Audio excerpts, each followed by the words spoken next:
C6 Foods to cut for a clean diet with easy homemade recipes. Cutting back on processed foods and eating clean is easier than you might think.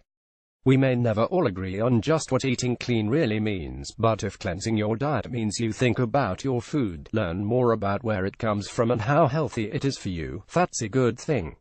Start by eating wholesome fruits and vegetables, especially those that are in season. Choose whole grains and whole grain products over refined ones.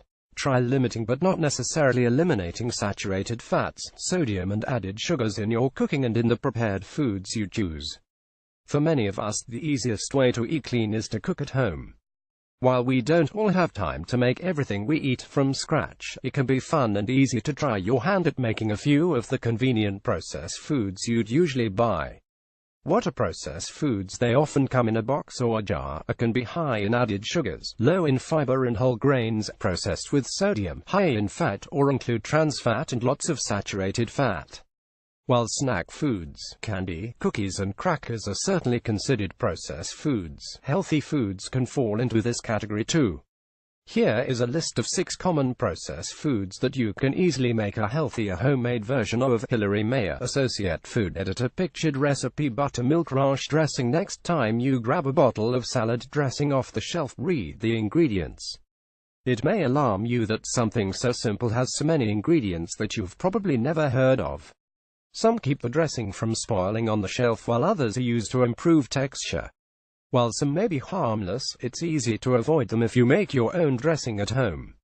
A simple dressing takes no more than 10 minutes to make and is as easy as whisking oil into vinegar and throwing in a few seasonings like garlic powder, Dijon mustard and minced garlic or shallot. Making your own dressing can help you control calories too. If you find a recipe you like, double it so you can keep some in your refrigerator to use throughout the week. Recipes to try: healthy salad dressing recipes. Pictured recipe: maple nut granola with more than 100 kinds of cereal in many grocery store aisles. Choosing a healthy cereal can be like searching for a needle in a haystack. How to pick a healthy breakfast cereal. Some cereals are packed with sugar while others are low in nutrients that you want to get out of cereal, such as fiber. Take the stress out of the search by making your own granola or muesli mix at home. You can pick the ingredients and have control over how much fat, fiber and sugar goes into your first meal of the day. Homemade granola holds well, so make a batch on Sunday and you'll be set for the rest of the week.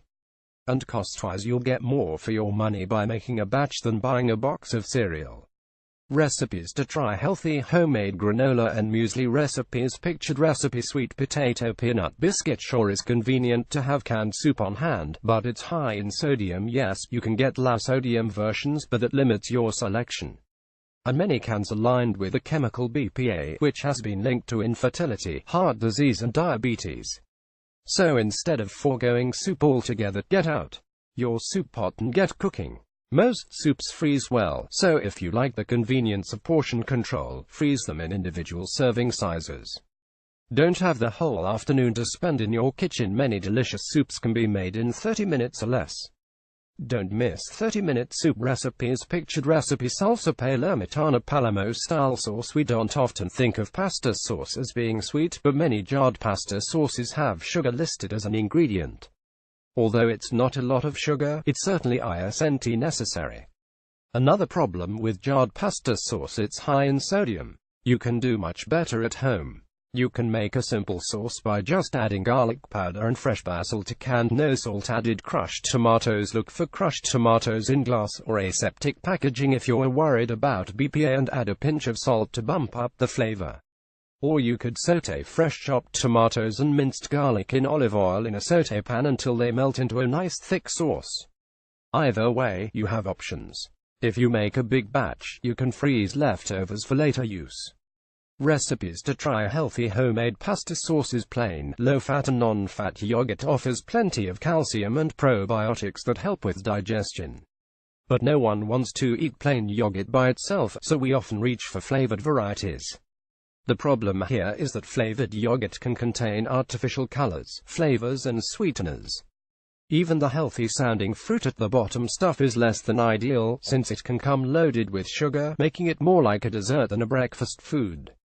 The solution: stir fresh or frozen fruit into plain yogurt. One trick to making it taste sweet without adding sugar is adding a splash of vanilla extract for a confectionery flavor. Pictured recipe: crunchy granola wedges. Granola bars seem healthy, but if you've ever looked at the nutrition label, you may think otherwise. Sure, they may have grains and nuts, but they also tend to be loaded with sugar and fat. There is no reason to cut them out of your life completely, though you can make them at home cheaply and with much less fat and sugar than what you might find in a boxed version. Recipes to try: healthy granola bar and power bar recipes. Related links.